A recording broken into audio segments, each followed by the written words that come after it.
my team is actually part of the information technology department, and my team consists of business process improvement and an IT PMO, program management office. We're tasked with doing a lot of the strategic initiatives that Power Design needs. So whether there are things to kind of progress the business forward, definitely from a internal process, information technology, software type environment. We work closely with all of our stakeholders, both within the office and our field teams, to make sure that they have the best things available to them to make their jobs easier. We were formed in 1989, so we've been around just over 30 years, and we were traditionally an electrical contractor. In recent times, we've actually expanded our portfolio, so to be a multi-trade contractor, and we provide services for mechanical, electrical, plumbing, and systems technology. The catalyst for this process improvement is always aimed at making things very easy to do, simple, intuitive.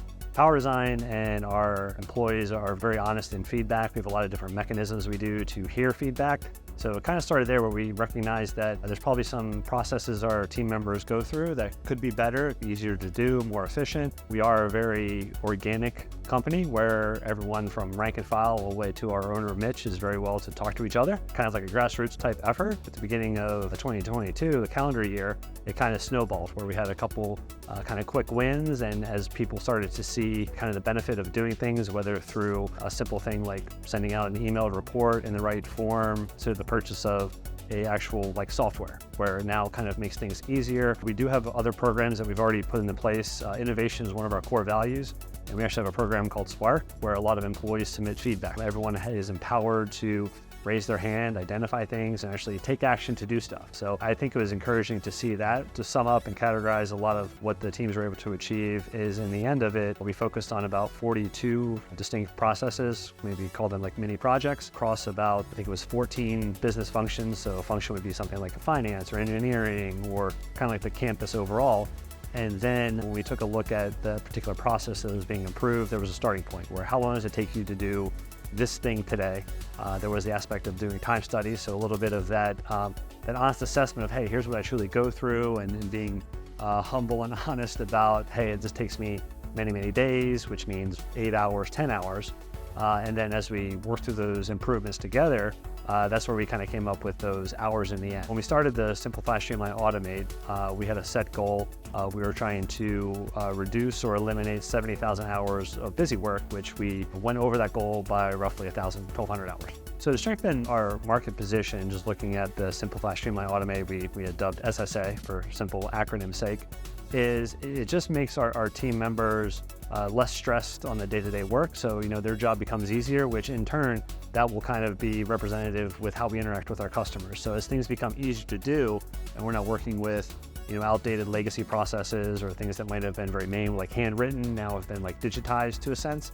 So I think what we're seeing is our ability to work better, smarter, more intuitively within, our software and tools, et cetera. Now our team members, particularly in the field, have more time to work with our customers, make sure that they're paying attention to their needs, having more relevant real-time information to share. I think that's kind of the immediate benefit that our field team members have seen from some of this. ReliQuest is a cybersecurity company that was founded in Tampa by our CEO, Brian Murphy, and we make security possible for large companies all over the world, Fortune 1000 companies all over the world. We have over 1,100 teammates that are across 6 operating centers globally. As part of the explosive growth that we've had as a company, one of the challenges that we have experienced is running out of office space. We are an in-office environment. We believe that being together and being where the work is helps us to build trust and helps us to go faster. And so here in Tampa at our global headquarters, last year we had over 500 teammates that were working in 3 separate physical spaces because we kept outgrowing our space. And so our challenge was to find a way to consolidate all of our teammates together under one roof.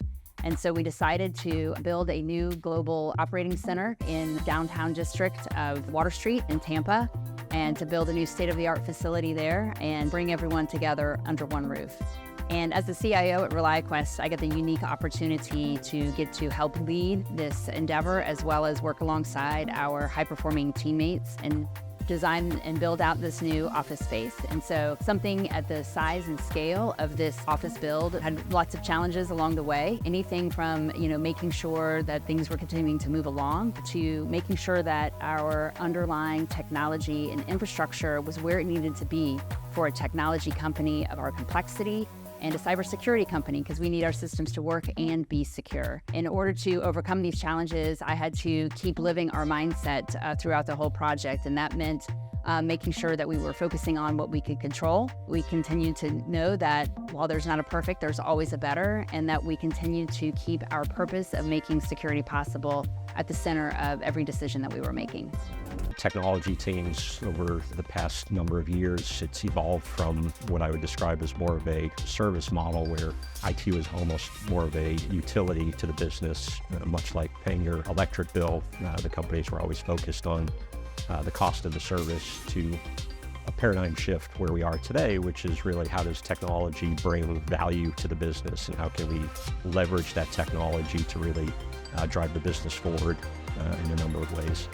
And that can be anything from cost savings to business process optimization to ultimately driving revenue at the end of the day as well.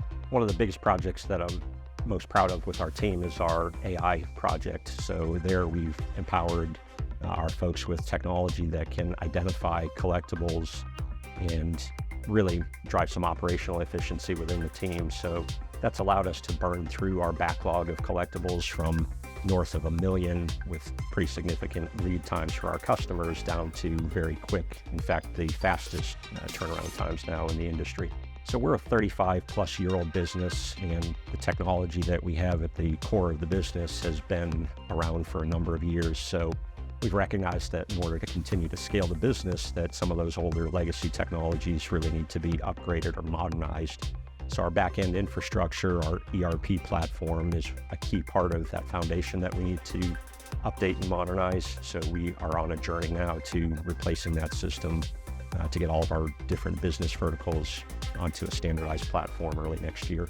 A CIO is really a strategic partner to the overall business and really has to have a combination of both a technology cap as well as a business cap on at all times. So it's not just about thinking through technology and how it's used in the business. It's also thinking through how that technology enables the business to continue to scale and grow. I think technology has always been something I've been passionate about. So the ability to combine technology with really a business focus and seeing how technology can impact the business is really fun from my perspective. The Technology and Innovation Department experienced several challenges over the past year. The largest challenge that we faced was related to human capital, and specifically the retention of our experienced talent, but also the recruiting of new talent to the organization. Now, as it relates to retaining talent, we believe that we need to provide our resources career paths, specifically building competencies in the technologies that they are most interested in, but also that support our organization and our overall business strategy. We believe that a focus on training and development will help people to stay with our organization while they develop those skills and while they provide value back to us. However, the challenge is that we are a relatively small organization. So there are times when people's needs to grow and continues to develop their careers starts to get stifled because of the lack of opportunity. So another thing that we've done besides training and development is really trying to make sure that they understand all of the different types of experiences and projects and exposing them to as many things about our business as possible. And we've seen this operate in a couple of ways to help us retain, but also make them better workers for their own careers for the future. So whether they are employed with us or our competition or potentially into the marketplace. Now on the recruiting new talent side, we've seen massive changes in regards to expectations for technical talent. And unfortunately, our environment and our organization has some limitations. For the most part, we are a venue management organization, but also highlight some of our professional sports capabilities and what we do to entertain and unify Tampa Bay through our events. But because we are an event-driven organization, that means that most of our activities are happening in our venues. So even though there is a large push towards work from home, which really started during COVID, and there has been struggles with people coming back into the offices, We, for the most part, never really left, at least within the technology side of the house, as we are deemed an essential service. So for us, it's when we're looking at recruiting that new talent, we have to specifically highlight the unique and special benefits of the Vinnick Sports Group and what it means to work inside of professional sports. But, one thing we can offer is predominantly driven work from home policy. And as that has become more of the norm, that is something that we have to overcome and really look for the right candidates that fit the organization, both from a culture standpoint as well as a capability standpoint. There's a big distinction between a previous thought of what CIO is in terms of software, infrastructure, security, and what the more modern CIO is, which is business growth, revenue, and scaling the organization, understanding operations, having a seat at the table so that we can leverage technology, emerging technology to help grow the operation. So it's less technical as before, and more so technical in business and operation. I think it's having a lens over the whole organization. Typically, most leaders are focused on either their business unit or the problem that they're solving. As CIO, it's important for me to kind of look at the whole organization, understand the whole organization, and then be a part of the solution to a problem and figure out how we can solve any problem with data, with software, with whatever it may be. I think the most rewarding aspect is just having that seat at the table and driving change throughout the organization. There's two probably major challenges that I want to explain. One is it's always cybersecurity. With where the world is going, as CIO, that's probably what keeps us up at night the most, is are we safe? Are our users safe? Do they know enough? Are we keeping up with all of the possibilities of a cyber attack? And how do we not really stop it, but how can we be the most resilient as possible? The second piece is always pivoting. So as a CIO, our industry is always changing, our business is changing, our operational focus is changing. So I have to be kind of that change management person within IT to say, okay, well now we're pivoting and we're going to focus on this. And we need to do that in a way where IT in the business doesn't suffer. So I think the biggest challenge is how often do we need to pivot and change what we are working. I think when we solve a problem and we are able to say, wow, technology really helped solve that problem or make the business more efficient or generate more revenue, is the most rewarding part of my job. Being a CIO is really understanding what the threat landscape is in terms of hackers or whatever the next exploits are going to be, preparing a budget that can address your security concerns, that sort of thing. And then finally, just making sure that you're hiring people that really will help move your company forward. In my mind, a CIO is kind of like the heart of the organization. You're responsible for all the conduits between pretty much everything nowadays. Everyone relies on you. Everyone expects you to defend the entire company against any threats that come. And you're always having to look forward and exercise to ensure that you're able to keep up and to really outpace your competition. I enjoy being a CIO because it lets me see all aspects of the organization. It lets me have an impact on our members every day. It lets me have an impact on our employees every day. It's a lot of fun. It exposes me to new people, new technologies, and honestly, things that, I've never really had the opportunity to do before. And sometimes the CIO role doesn't necessarily fit in the traditional spectrum that you'd expect. If you think traditionally CIO is somebody who's responsible for technology, well, oftentimes technology, physical security, physical facilities, and then sometimes, in my case, I do government advocacy work. These are things that I would have never experienced if I had never been promoted to the role of CIO in the past. In the last few years, I think I've realized part of how my roles evolved is being a lot more focused on hiring and mentoring. I think before, early on in my career, I was focused on the tech. And now I'm much more focused on the people. How do you hire the right people? How do you mentor? How do you grow?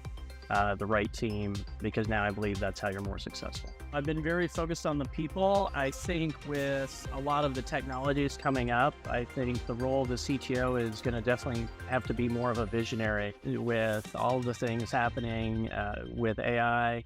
It's going to be an interesting next couple of years to see what the next big thing is. CTO stands for Chief Technology Officer. I think where, the variety of descriptions, but usually it's your person in charge of, one, making the technical decisions for the business, ultimately relying on them, and then also the person responsible for building out the team to execute all those decisions. I really love being a CTO. I've always been very into technology and software development and everything, in the space. So it's definitely just this constant interest and what is very exciting to me. I think where I really fell in love with the job, though, is learning that I got to pair that with building a team and being able to be part of, growing software engineers, growing QA automation engineers. The people part just, it's all the icing on top that I really enjoy. There are various ways that I stay up to date with how technology evolves and how it affects the healthcare industry, which is where my role is most prominent and I feel the most strongest at. I attend different various industry webinars, conferences like HIMSS. There are various roundtables for tech forums. I try to stay up to date with the latest publications like MIT Technology Review, Wired, The Verge. It allows me to see what other folks are doing within the tech space and the industry and be able to use that and bring a little bit of my creativity to bring solutions, innovative solutions, new solutions into my role. It also allows me to encourage my staff members and my team members, my colleagues, to think in different ways on how we can bring different services into the healthcare space, especially being into a nonprofit. I think evolution in technology usually tends to hit the for-profit side quite a bit, but when it comes to nonprofit, I think you have the most creative problems that come your way and you need to come up with innovative solutions that are outside of the box. And being able to connect through different resources allows me to do that and allows me to bring creative ways to solve problems that help people with their healthcare needs. I think from an outside resources standpoint, I like to use my network of different professionals from different backgrounds. I like to go to my mentors. I like to go to family, friends, colleagues in different areas, in different industries. There's banking, there's food and science, there's biology. Sometimes solutions that they're implementing could be just changed and altered a little bit to apply to the healthcare space. So I don't think one idea always fits everybody, and I like to speak to different folks, get different ideas, engineers. They all have different ways of trying to come up with the solution and maybe putting it together. So it's kind of a little bit like a recipe. You're trying to look at the recipe overall, but you can add a little bit of this, a little bit of that, and it becomes a new recipe for you and it becomes a new solution.